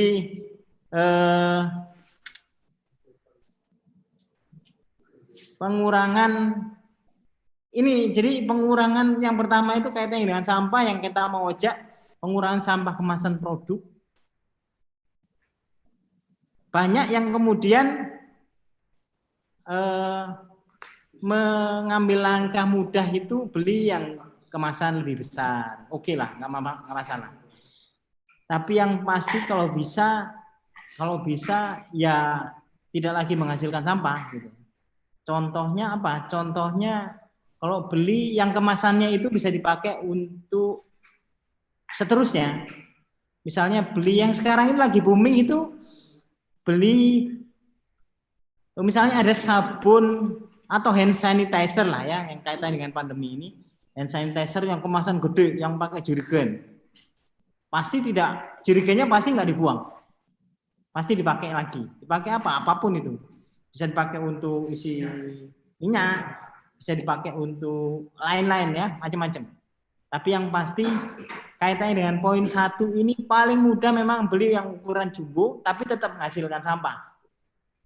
Akan lebih bagus lagi, benar-benar tidak ada sampah kemasan produk yang kita hasilkan dari yang produk kita beli. Terus di antara hal-hal lain, ya kalau kemana-mana bawa tumbler, minum, sodorkan tumblernya. Cuma harus diwaspadai. Saya pernah punya pengalaman pekan lalu, saya coba beli, karena kemana-mana selalu bawa tumbler, dan mau beli itu misalnya teh, misalnya pas di mall gitu ya, itu mesti tanya, boleh atau bisa minum pakai tumbler ini? Bisa. Oh ya udah saya beli teh. Teh apa waktu itu? Teh poci kalau nggak salah. 5.000 atau 8.000, dan ternyata akhirnya terjadi cekcok waktu itu. Saya nggak nanya lebih. Saya tertipu. Tertipunya kenapa? Tertipunya karena ketika setelah beli diisi apa itu tumbler saya, terus kemudian dia mengorbankan satu gelas baru dipotong. Loh kok dipotong? Iya, berarti sudah, waduh gitu. Berarti ini sudah dipakai. Kan saya enggak pakai, saya pakai tumbler saya sendiri. Jadi sempat terjadi cekcok. Maksudnya untuk mencari kejelasan kenapa saya pakai bawa tumbler kok dia pasti mengorbankan satu gelas. Jadi itu masih dijumpai meskipun sebenarnya ada yang dia sudah aware boleh pakai tumbler dan tidak harus mengorbankan satu kemasan baru yang belum dipakai untuk dipotong, akhirnya jadi sama juga. Tapi sebenarnya sekali lagi saya coba untuk kembali di sini Bapak Ibu, teman-teman, adik-adik ini ya. Jadi ini sebenarnya kalau terkait dengan perubahan iklim, sampah, tumbuhan dan energi. Jadi dimanapun kita berada, pastikan bahwa kita kalau bisa tidak menghasilkan sampah yang non-organik. Kalau menghasilkan sampah organik ya dikompos. Bingung caranya? Tadi ada bingung caranya ya? Bisa niru kucing. Saya coba sering berpikir kenapa kucing ada di sekitar kita. Karena yang pasti kan tidak ada kesia-siaan dalam ciptaan Allah ya. Jadi kenapa misalnya capung itu ada? Di antaranya kan sebagai indikator air yang bersih, saluran yang tidak tercemar, begitu kan ya. Terus termasuk mikir kenapa ya kok ada burung albatros yang kalau dirunut itu kerjaannya itu dia keliling dunia. Oh, diantaranya memastikan bahwa bumi, dia sebagai saksi gitu ya, bahwa sebelum teknologi modern yang bumi itu bisa dan planet-planet atau tata surya bisa didokumentasikan, kan terjadi perdebatan panjang dan lama bahwa bumi datar. Nah, diketawain sama albatros. si burung penjelajah bumi. Karena dia udah kerjaannya dari zaman dulu, kerjaannya keliling bumi. Kalau datar ya dia tidak akan pernah kembali, kan gitu. Jadi sekali lagi tidak ada kesia-siaan, termasuk kenapa kok kucing ada di sekitar kita. Nah, di antaranya itu jadi contoh sebenarnya. Dia jadi teladan, dia jadi duta sebagai messenger penyampai pesan. Apa yang mau disampaikan? Bahwa kalau ada sampah organik bisa niru cara mengolahnya seperti kucing, gitu kan ya. Kucing itu kan dieker-eker buat lubang, dikeluarkan sampah organik atau kotorannya, tinjanya dia, terus kemudian ditutup dengan tanah, gitu kan. Nah, itu bisa ditiru. Itu kaitannya dengan sampah. Terus tumbuhan, ya jangan lagi menuntut yang jauh-jauh untuk menghijaukan, yang jauh dari kita untuk menghijaukan, tapi ayo hijaukan sekitar kita, termasuk energi, karena setiap hari kita pakai energi. Saya coba lanjut ke poin kedua. Nah, ini dia apa yang bisa kita lakukan di keluarga. Jadi kemana-mana kalau belanja atau kemanapun selalu pastikan ada tas non kresek, tas non plastik. Tapi jangan tertipu ya. Selama ini kita agak dikaburkan. Benar itu bukan plastik atau bukan kresek, tapi nggak awet. Nah, itu bahaya juga. Kan ada yang biasanya dijual di minimarket itu, Alfa atau Indo itu ya. Itu ada yang dia sebenarnya bahannya lebih tebal lagi dari plastik, dari kresek. Yang itu secara kekuatan nggak awet juga. Kalau misalnya kena beban agak lebih gitu ya, 3 kilo itu biasanya jebol. Dan itu kalau dibuang di tempat sampah, dia tertimbun di tanah atau bahkan ke lautan, itu jauh lebih lama membusuknya atau terurainya daripada sampah kresek. Jadi pastikan kita tidak tertipu ya. Malah kalau saya bisa simpulkan, mau pakai kresek silahkan, kresek-kresek yang bekas. Yang nemu apa yang di rumah ada pakai aja, nggak pakai kresek baru. Tapi dipakai berulang kali gitu ya. Yang harus kita benar-benar cegah itu yang justru bahannya kualitasnya buruk tapi bahannya malah lebih lama lagi terurai. Itu yang harus kita hindari. Terus apalagi yang bisa kita lakukan? Yang ketiga, memang yang kayak poin kedua itu ya bagusnya kita menggunakan tas yang awet, yang bahannya awet juga, ya, kain, tapi kualitasnya juga bagus. Jadi sampai kapanpun dia akan awet, tidak jebol. Tapi kalau yang bahannya awet tapi kualitas pembuatannya nggak bagus, itu yang justru harus kita hindari. Karena mudah rusak, dan ketika rusak pasti dibuang terus jadi sampah biasanya.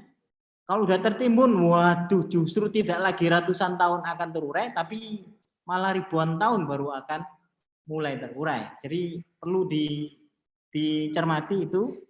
Terus kemudian apa yang lagi yang bisa kita lakukan?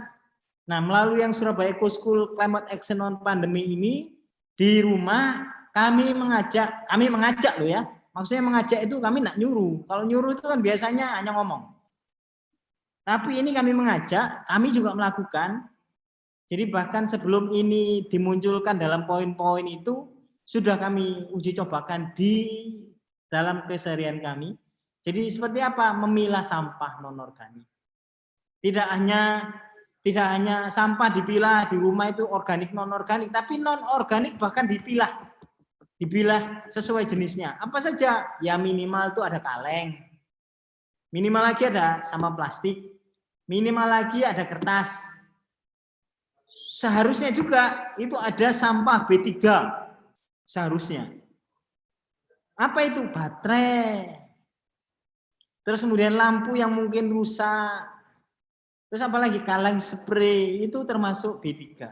Yang itu harus dipilah khusus. Tapi kami coba untuk tekankan Jangan hanya seremoni seperti yang banyak dilakukan di sekolah, dipilah terus dicampur lagi ketika ada tukang sampah. Jangan. Jadi benar-benar dipilah untuk kemudian diolah lebih lanjut, beda-beda sendiri-sendiri.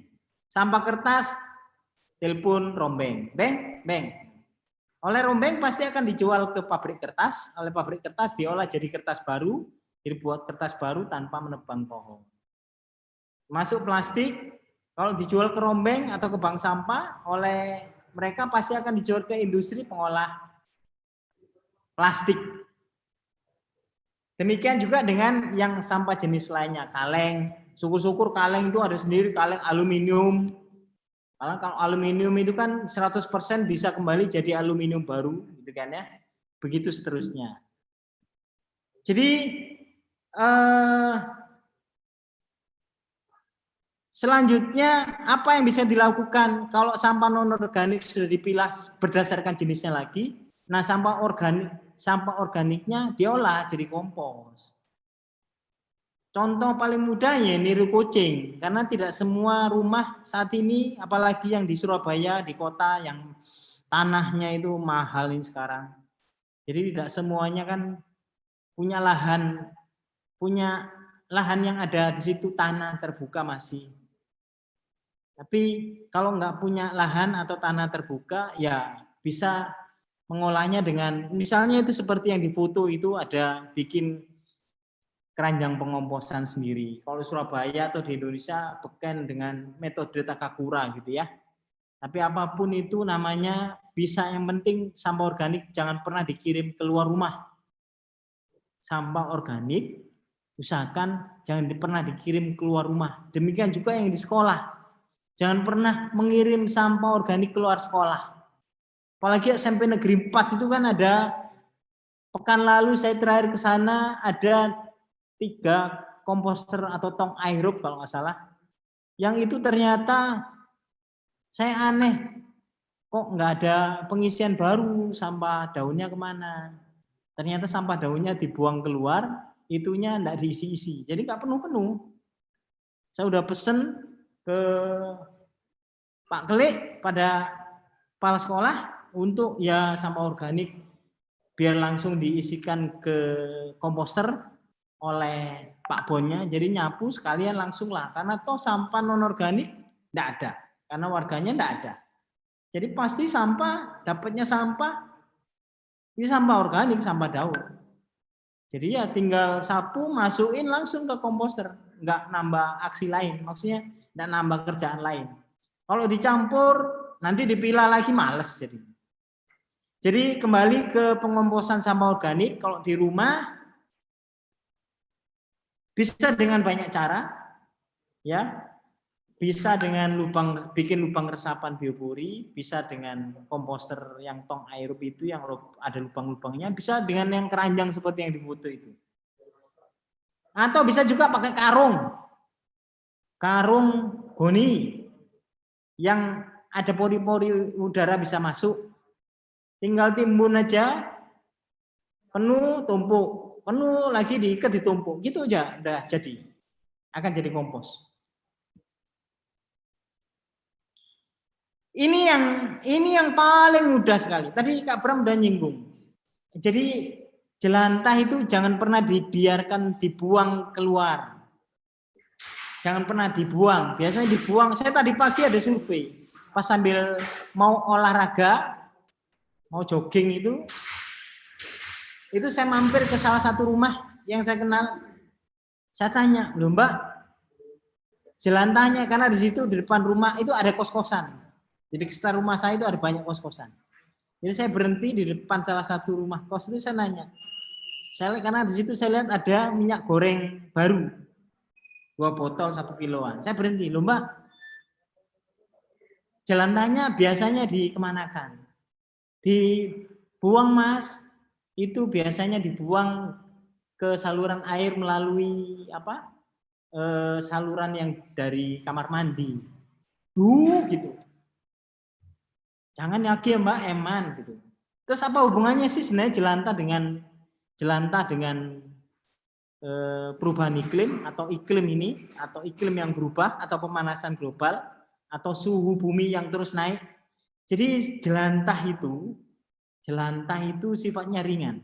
Dia bahkan lebih ringan daripada air, massa jenisnya. Makanya kenapa jelantah kalau ketemu air selalu posisinya ini jelantah ya, selalu di atasnya air. Karena dia lebih ringan. Dan karena lebih ringan di atasnya air, dia akan nutupi, kalau udah dibuang ke saluran, dia akan nutupi saluran itu. Terus hobinya dia itu hobi ngerumpi, hobi memeluk benda-benda padat, konteks seperti buih sabun, buih sampo. Itu kalau udah ketemu jelantah akan dipeluk. Dan karena dia ringan, ngapung, dia nutupi permukaan air, biasanya terus kemudian oksigen yang ada di bawahnya itu, di saluran air itu, airnya habis. Biota air juga nggak ada. Nah, itu jadi masalah, itu yang diantaranya memacu semakin banyaknya gas rumah kaca penyebab pemanasan global, airnya semakin banyak. Terus yang bisa dilakukan sekali lagi ini paling simpel. Sediakan aja wadah, bisa panci, yang pasti nggak lubang, jadi bisa, tapi usahakan wadahnya itu yang khusus untuk itu, karena kalau biasanya botol air mineral, bekas air mineral diisi dengan jelantah, terus setelah itu dijual, jadinya nggak bernilai ekonomis gitu biasanya. Jadi usahakanlah ada beli jerigen yang 2 liter gitu misalnya, ya, itu Rp5.000. Itu bisa dipakai seterusnya. Karena toh jelantah kalau sudah dikumpulkan ada nilai ekonomisnya yang luar biasa. Jadi dia mengalahkan harganya kertas koran. Dia mengalahkan harganya kertas HVS putih yang bekas itu, dia kalah sama harganya jelantah per kilonya. Jadi kalau kita beli minyak goreng baru biasanya kan liter ukurannya, tapi kalau jual kiloan. Jadi bisa kalian sedekahkan, disedekahkan atau disumbangkan ke bank sampah di sekolah, seperti yang banyak dilakukan oleh sekolah-sekolah Surabaya Barat itu banyak. Hampir 2 hari sekali atau tiap hari habis menghasilkan jelantah itu disumbangkan ke sekolah, ada jerigen besar, bisa seperti itu. Bisa juga dikumpulkan sendiri di rumah, dijual sendiri juga boleh. Tapi pastikan kalau menjual itu tidak untuk disaring jadi minyak goreng baru ya. Karena nggak boleh, itu pelanggaran hukum. Karena apa? Rantai karbon penyusun minyak gorengnya itu sudah banyak hilang ketika sudah menjadi jelantah, ketika sudah dipanaskan. Jadi jelantah tidak bisa disaring untuk jadi minyak goreng baru, tapi bisanya didaur ulang. Yang lagi ngehit sekarang itu jadi biodiesel, yang lagi ngehit gitu ya. Terus kalau sudah dilakukan pengumpulan jelantah di rumah, pastikan juga mengajak tetangga depan, belakang, samping kiri, samping kanan untuk melakukan hal yang sama. Bisa dibantu dengan diberi jerigen ke masing-masing rumah itu, atau bisa juga didatangi setiap hari, ditampung jelantahnya. Konteksnya jangan pernah jelantah dibuang lagi gitu ya, tapi ditampung, terus setelah itu dijual atau di-store atau disumbangkan ke bank sampah, baik di kampungnya maupun di sekolah juga bisa, atau dijual sini ke bank sampah induk. Itu ada nilai ekonomis dan akan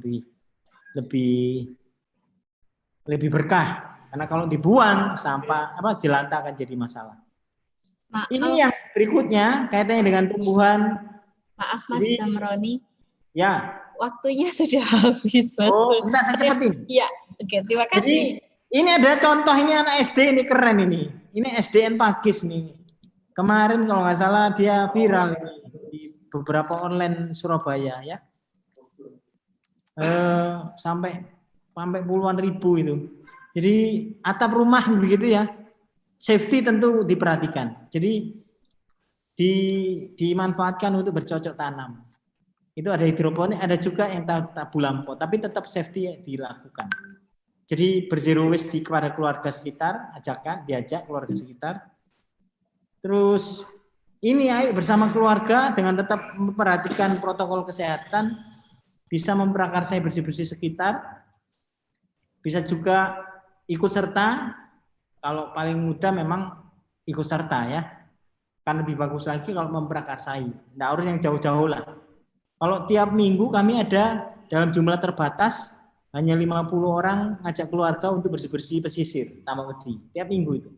Cuma harus daftar dulu dan hanya 50 orang atau 15 keluarga. Yang minggu kemarin ini 2 hari lalu itu yang ketiga kalinya selama pandemi. Biasanya kami share di grup terbatas EcoSchool atau Pangput biasanya. Terus buat biopori di rumah itu bisa dilakukan. Nah, berikutnya ayo melakukan aksi karena tadi kan hemat energi termasuk punya peran sangat penting untuk pencegahan perubahan iklim. Jadi hemat energi di rumah. Paling mudah apa? Kalau ada sinar matahari ya semua jendela dibuka. Paling mudah gitu ya. Paling mudah itu. Tapi kalau enggak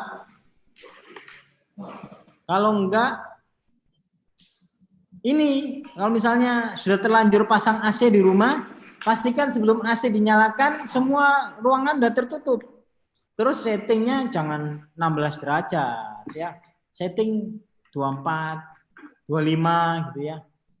Kalau 24 sudah masih panas berarti waktunya AC itu servis. Terus ganti semua lampu di rumah itu dengan yang LED, yang modelnya bulat kayak gitu, tapi bukan bulat yang bening ya. Kalau bulat bening itu malah boros. Itu lampu dop. Terus apalagi kalau sudah nanam di rumah, kalau bisa ada di sekitar, ya ada aksi untuk sekitar lah, kaitannya dengan penambahan pohon. Jadi 13 item ini sangat signifikan untuk mencegah biar pemanasan global nggak semakin memburuk. Biar perubahan iklim tidak semakin parah. Perubahan iklim terjadi, tapi bisa kita lakukan mencegahnya biar nggak cepat-cepat buruk. Kemarin setelah pas pandemi 3 bulan pertama itu luar biasa dampaknya ya. Jadi polusi udara semakin tereduksi, bahkan kita bisa memandang jauh ratusan kilometer ke depan gitu ya, yang itu tidak bisa kita lakukan saat sebelum pandemi, tapi saat pandemi 3 bulan pertama itu Himalaya nampak, gunung-gunung lain yang biasanya dari jarak 300 berapa ratus meter tidak nampak, tapi bisa nampak. Jadi yang paling mudah sekarang ini tanpa harus merombak rumah, kalau untuk hemat energi, pastikan kalau siang hari atau sinar matahari nampak muncul, ya buka semua jendela. Buka, itu tabir. Pokoknya bagaimana supaya lampu tidak dipakai gitu aja. Itu signifikan. Terus kalau mau pakai AC, pastikan itu ada batas minimal suhu yang setting. Jangan sampai 20 ke bawah, itu energinya semakin gede yang digunakan. Ganti lampu jadi lampu yang LED gitu ya, karena selain lebih awet, juga lebih hemat energi. Terus apalagi ya, syukur-syukur bisa pakai sumber energi yang terbarukan, misalnya memanfaatkan sinar matahari untuk dibuat pembangkit listrik tenaga surya. Siapa tahu bisa dilakukan di rumah dengan ada rupiah yang mendukung, misalnya ada rezeki yang support misalnya yang berlebih, pakai aja, bikin aja PLTS. Jadi kita tetap yang coba untuk lakukan protokol kesehatan tetap dijaga ketat, direalisasikan. Terus seunik mungkin, kalau bisa yang unik gitu ya, kampanye bareng keluarga. Karena sekali lagi ini kami tidak minta, kami tidak nyuruh, kami mengajak, kami juga melakukan ini. Kami juga paksa rela pada diri kami. Dan alhamdulillah dinas juga selama ini support bangetnya bahkan di dinas pendidikan sekarang ini jauh lebih luar biasa ya. Lebih hijau, lebih bersih. Jadi waspada Bapak Ibu sekalian, ini ada juga yang penilaian untuk sekolah. Kemarin alhamdulillah di SMP Negeri 4 kami mendapati ada banyak temuan baru yang positif. Jadi sudah mulai ada roof garden di sana, terus ada wall garden gitu ya. Jadi di pagar-pagarnya sekolah yang itu dapat sinar matahari itu dipasangi tanaman gantung di SMP Negeri 4, itu keren, bagus itu. Semoga akan terus terawat karena pengairannya juga dilakukan secara otomatis. Jadi ada sistem yang dipakai. Jadi mestinya human error yang akhirnya berdampak pada tanaman yang mati atau tidak terawat tidak akan terjadi. Waspada Bapak Ibu, Pak Klik, jadi jangan sampai terus kemudian dipanggil sama kepala dinas, karena kemarin saya ngadep ke Pak Komo, saya sampaikan temuan-temuan selama ini yang termasuk ada sekolah yang mentereng, tapi masih didapati, waduh coretannya banyak ternyata, ada spot kumuh gitu ya, yang itu masih diakses, saya tunjuk, waduh sudah, nanti langsung tak panggil lagi, seperti itu. Jadi jangan sampai SMP 4 terus kemudian dipanggil ke sana karena temuan yang negatif gitu ya. Karena kemarin alhamdulillah tidak ada, paling ada 1-2 jendela kaca yang waktunya dibersihkan cukup ditolerir karena hanya 1 atau 2 kemarin. Dibandingkan dengan temuan yang positif, misalnya wall garden sama roof garden kayaknya jauh lebih banyak positifnya, makanya nggak kami teruskan kemarin. Tapi kemarin pesan Pak Pomo kalau ada temuan langsung share sekolah mana, kalau perlu kontak personnya siapa, kepala sekolahnya siapa, langsung dipanggil. Jadi semoga SMP Negeri 4 tidak ada temuan yang negatif, karena kemarin tidak ada yang negatif, semoga berikutnya tidak ada negatif selama Eko-School 2020 ini. Jadi pastikan tapi bahwa sampah organik diolah jadi kompos di sekolah. Ini yang sekolah sadar iklim. Jadi komposternya mohon dioptimalkan untuk mengolah sampah organik. Pak Klik, siap nggih? Siap. Alhamdulillah. Tanamannya oke, luar biasa dahsyat. Saluran airnya kemarin oke. Jendela hanya 1 atau 2 kemarin di samping dekatnya rumah jamur, tapi enggak terlalu gitu ya. Siap. Terlalu tebal, jadi perlu dijaga. Yang pasti memang debu itu selalu akan menempel, jadi ya memang pembersihan harus selalu dilakukan. Bagus kalau sepekan 2 kali dalam sepekan. Kemarin kami tidak nemu, tapi semoga begitu seterusnya. Jadi tidak ada ruangan kalau itu tidak ada orangnya, energi listriknya terus dipakai. Karena kami nemu ruangan guru di salah satu SMP negeri itu nggak ada orangnya, sejuknya luar biasa. Pas saya masuk, saya lihat, Masya Allah, itu AC semuanya nyala, padahal tidak ada orang. Guru juga banyak WFH. Jadi mungkin karena sudah terbiasa, Pak Bon itu nyapu setiap hari, selalu dinyalakan. Nah itu. Jadi semoga di SMP 4 tidak ada. Amin. Yang pasti untuk yang sekolah sadar iklim ini, yang kalau ada pelanggaran akan berdampak bendera dikibarkan yang berwarna hitam. Semoga di SMP Negeri 4 tidak ada. Amin. Karena kemarin juga tidak ada, semoga akan terus bisa dijaga, termasuk semoga roof gardennya bisa segera panen dan pas panen itu sudah kelihatan hijau, terus bisa ngundang media, Pak. Ya, insya Allah. Ya. Undang, ngasih tahu, info aja, ngasih pengumuman, diumumkan ke Jawa Pos, diumumkan ke Harian Kompas, diumumkan ke TV-TV, cuek aja, sebar broadcast aja. Tapi visualnya yang bagus, yang sudah hijau itu roof gardennya, sudah siap panen itunya. Jadi sekaligus ngasih tahu mereka sehingga ya sudah waktunya ini SMP Negeri 4 masuk dalam pemberitaan di media massa lagi. Amin. Dulu kan sering ya, tiap pekan itu bahkan masuk koran Jawa Pos. Ini sudah lama kayaknya, sudah waktunya lagi SMP Negeri 4 berdamai, bersahabat dengan media. Jadi buat terobosan yang waktu dekat bisa dilakukan sepertinya ini roof garden kayaknya ya. Amin. Itu bisa segera direalisasikan, segera tanam segera bikin hidroponiknya. Kan sudah pembibitan ya Pak? Sudah. Belum dipindah Pak ya? Insya Allah besok gitu.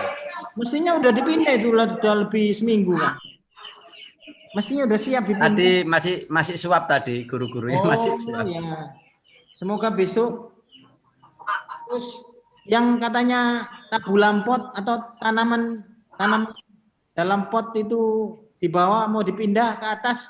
Belum. Segera ini Pak. Tadi belum masih. Iya, semoga segera. Jadi itu roof garden itu luar biasa, lebih efektif dalam mencegah semakin memburuknya pemanasan global karena dia di atap gitu ya. Luar biasa banget itu. Jadi sementara itu. Ya, terima kasih Mas Zamroni. Ini banyak pertanyaan ini Mas.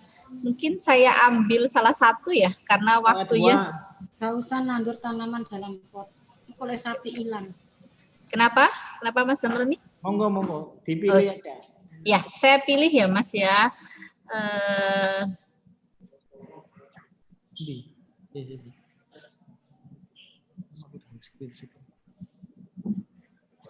Oke, bagaimana cara dari Risma Ayu? Bagaimana cara antisipasi untuk limbah kayu yang kadang bekas bongkaran rumah, Pak? Soalnya biasanya ujung-ujungnya ada yang membuang di kali. Membuang apa? Membuang kayu, kaca itu di kali. Itu bagaimana? Belum chat, bentar saya buka. Itu ada chatnya banyak pertanyaan ini, sedangkan waktunya sudah habis. Oke. Share tak tutup dulu. Share tutup. Share tutup. Bapak langsung di chat aja bisa dilihat Mas Zamroni. Oke.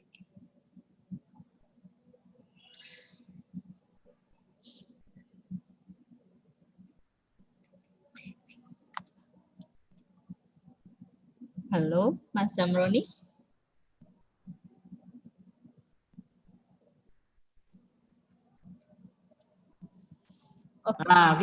Oke, Mas Zamroni, ini ada pertanyaan dari chat Risma Ayu. Bagaimana cara antisipasi untuk limbah kayu, asbes, genteng yang kadang bekas bongkaran rumah? Soalnya biasanya ujung-ujung ada yang membuangnya di kali. Buangnya di mana kali? Iya. Oh ya jangan ya. Jadi jangan itu nanti malah bahaya ini. Sekarang ini BMKG kan barusan mengumumkan membuat pengumuman ya bahwa ini akan diprediksi akan terjadi yang lebih sporadis lagi, curah hujan yang lebih sporadis daripada tahun lalu. Tahun lalu musim hujan yang sebelumnya ini kan luar biasa itu ya, bahkan Surabaya tenggelam ya selama beberapa jam karena hujan lebat yang merata dan lebih dari 4 jam. Ketika itu pasang tinggi, lagi pasang air lautnya. Dan Jakarta awal tahun kan kemarin banjir bandang dan bahkan beberapa kali.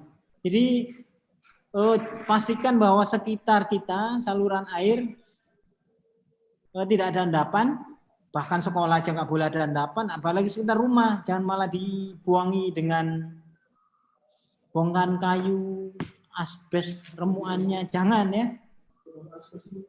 Kalau yang asbes itu sekalian aja diremuk, terus dipakai apa? Buat itu yang mungkin butuh untuk nguruk rumah, buat bangunan rumah, buat urukan rumah. Lagi bangun, nah itu bisa. kayu tergantung seberapa besar ukurannya, volumenya. Semakin kecil, coba dicek aja ada itu di YouTube, di Google itu ada pabrik-pabrik kayu termasuk di Surabaya itu yang dia butuh bahan baku untuk bikin apa itu, yang itu dihancurkan jadi serbuk, terus kemudian sama dia oleh pabrik itu dipadatkan, nah itu jadi mebel. Kan sekarang ada banyak yang begitu, termasuk yang produknya ProDesign itu, mebel-mebel ProDesign itu kan dari serbuk kayu. Saya cuma kontaknya dulu sempat ada, terus saya coba nanti itu bisa menerima limbah kayu. Kalau memang limbah kayu itu tidak memungkinkan untuk dimanfaatkan jadi produk lain ya, jadi produk kayu ya, produk kursi misalnya dengan disambung-sambung. Kalau kayu-kayunya seperti yang di sekolah, yang bekasnya kursi, meja, itu kan bisa di upcycle, jadi bentuk apa? Jadi pot, jadi macam-macam yang lainnya, atau bahkan jadi kursi dan meja yang lain, bentuk baru. Oke, terima kasih. Ini ada satu lagi ya Mas ya. Kita sampai kapan tumbler ya, wadah yang biasanya dipakai berulang-ulang, amankah digunakan? Jadi pastikan memang food grade ya, food grade, karena tidak semua yang dijual itu food grade, kecuali kalau memang udah brand ternama gitu ya. Itu yang brand ternama apa itu? Yang wear itu ayo. Apa ayo? Tupperware misalnya. Promosi. Itu lagi yang di bawahnya itu ada tulipware ya. Ada lagi kalau nggak salah di bawahnya lagi tapi masih food grade itu ada twinwear ya. Twinwear. Terus ada lagi pokoknya jangan yang underwear aja. Ya. Karena itu jelas nggak food grade itu. Terus pastikan ada di bawahnya biasanya kalaupun banyak melamin ya ada food grade gitu. Ada keterangannya aman buat makanan. Sendok sama garpu biasanya. Itu simbolnya. Atau biasanya keterangan food grade. Karena kalau enggak, yang murah-murah gitu biasanya, yang itu lebih dari 3 kali cuci, terus biasanya kita cuci gitu, warnanya pindah ke kita. Karena enggak food grade. Karena murah tadi mungkin ya. Jadi sudah berapa kali itu luntur akhirnya. Wah itu bahaya. Ya. Jadi sekalian aja deh beli yang harganya lebih, karena harga memang punya rupa gitu ya. Harga memang punya rupa. Cuma ini saya pernah ditegur.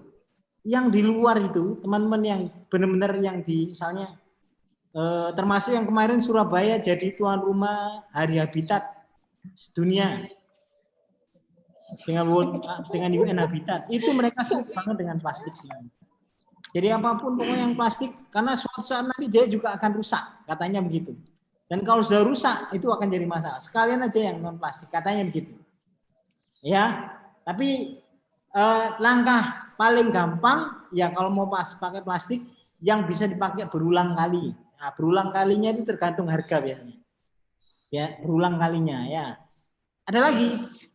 Ada banyak Mas, tapi waktunya sudah lebih 20 menit ini. Oh gitu. Iya. Rasid, saya coba Rasid ya. Oke. Oh Oke, ini. Salman Rashid. Oke. Nah, Rasid. Satu kali.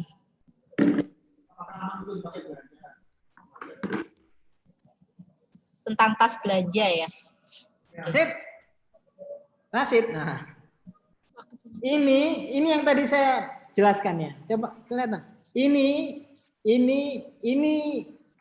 Pak waspada kalau pakai model spoon apa ini? Bacanya gimana ini, Sid? Spoonbone. Spoonbone. Ya. Waspada ya kalau pakai begini, karena dia berat sedikit udah rusak biasanya. Dan kalau rusak ini bahkan lebih berbahaya dari kresek. Kalau kresek 100 tahun ada yang mulai terurai ya. Kalau ini bahkan waduh ini udah tebel ya. Waduh ini justru lebih awet. Jadi waspada, kalau bisa yang spoonbone gini yang pres-presan, ini pres-presannya. Pres-presan, ini kena berat sedikit udah jebol biasanya. Sekalian deh yang bahan kain tapi benar-benar jahitannya bagus. Ada juga yang kain jahitannya tidak bagus, pakai 3 kali jebol, ya kan? Akhirnya terus dibuang. Nah ini yang kamuflase biasanya. Jadi sekalian yang high quality, yang kualitasnya bagus.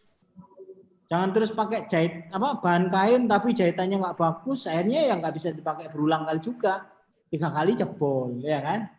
Jadi usahakan benar-benar yang bahannya bagus, yang bahannya awet, kualitasnya juga bagus. Seperti itu ya. Oke, terima kasih. Ada yang bagus nggak ya? Mungkin Bu Ninis? Ini. Kalau perlu begini, menghabiskan stok kresek yang ada di rumah. Biasanya orang tua itu kan belanja secara tidak sengaja atau sebelum-sebelumnya ngumpulin kresek ya. Toh bukan kresek baru, pakai aja sampai jebol.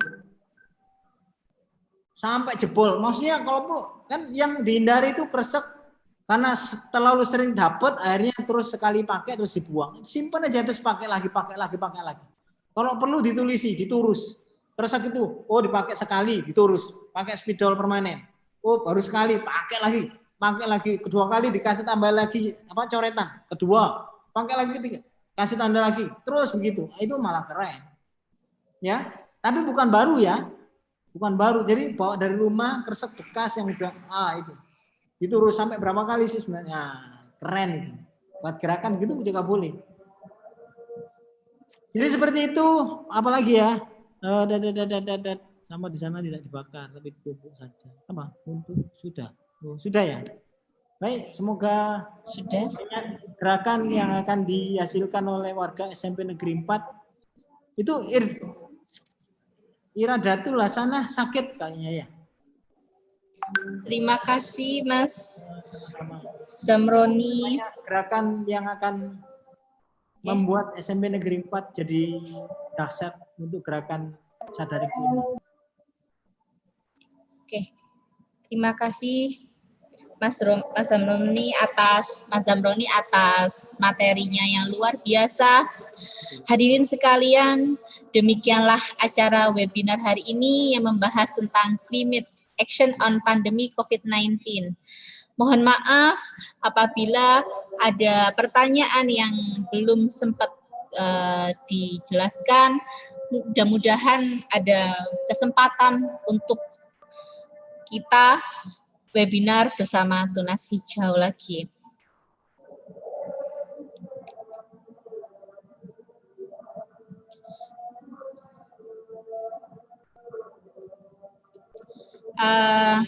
Sebelum kami tutup webinar hari ini, saya akan menyimpulkan pertemuan hari ini.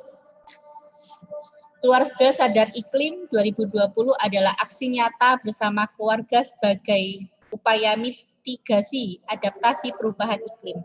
Adapun poin-poinnya yaitu mengurangi sampah kemasan produk dengan cara membeli kemasan besar. Yang kedua, mengurangi sampah plastik. Pemilihan sampah non-organik berdasarkan jenisnya. Pengomposan sampah organik. Mengumpulkan jelantah minyak goreng bekas di rumah, sosialisasi pengumpulan jelantah, ajakan zero waste, aksi pembuatan lubang resapan, aksi hemat energi. Kita harus sadar untuk mengolah sampah biar bisa dengan cara tidak menghasilkan sampah plastik. Ada 3 aspek warga sadar iklim, yaitu sampah, tumbuhan, energi, ditambah transportasi. Jangan lupa kalau dengan tabler itu harus ada tulisannya food grade ya, agar aman untuk dipakai setiap hari. Sebelum kami acara yang terakhir yaitu penutup, marilah kita tutup acara ini dengan mengucap hamdalah. Alhamdulillahirabbil alamin. Sebelum kami tutup acara hari ini, kami mengucapkan terima kasih kepada narasumber Mas Zamroni dan Mas Bram tim Tunas Hijau yang telah memberikan kita informasi yang luar biasa. Kami juga mengucapkan terima kasih banyak kepada para audien, Bapak Ibu guru, Bapak Ibu wali murid, dan anak-anak atas partisipasi kegiatan webinar hari ini. Seluruh rangkaian acara hari ini telah kita lalui bersama. Kami selaku pembawa acara, mohon maaf apabila ada kata-kata yang salah. Mudah-mudahan pertemuan ini membawa kebaikan dunia dan akhirat. Amin ya robbal alamin. Batang nangka masih di pohon, dipetik satu oleh teman. Lingkungan merupakan anugerah Tuhan, jagalah agar hidup selalu nyaman. Akhirul kalam, wabillahi taufiq wal hidayah. Wassalamualaikum warahmatullahi wabarakatuh. Waalaikumsalam warahmatullahi wabarakatuh. Waalaikumsalam warahmatullahi wabarakatuh. Terima kasih Pak Roni. Waalaikumsalam warahmatullahi wabarakatuh. Terima kasih Bapak Ibu semuanya.